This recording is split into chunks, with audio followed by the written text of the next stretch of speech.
Hope you guys are doing well. Welcome back. So in the last class, we have discussed about that how you can manage the duration of these things and how you can set the camera positions. And now we are going to move.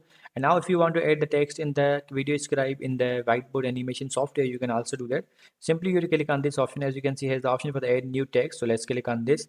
Now after clicking on this, we have to write the text here. For example, I'm going to write the hello, and after that I'm going to how are you. Now after writing that, as you can see here, you have to select for example, I'm going to select the black one.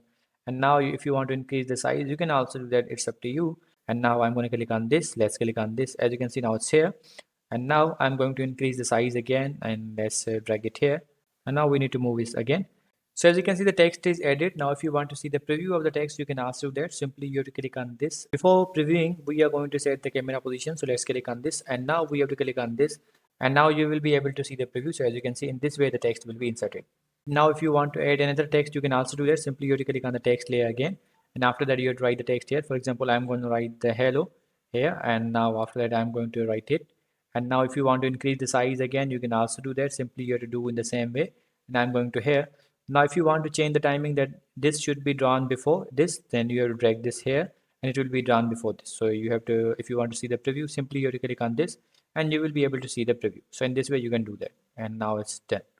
So I'm going to click on this and stop it.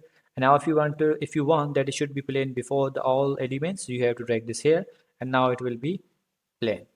That's done. So in this way you can do that. So I hope you guys understand this video, that how you can add the text in VideoScribe. You have to follow these steps, and after that you will be able to add the text in VideoScribe. So see you guys in the next video.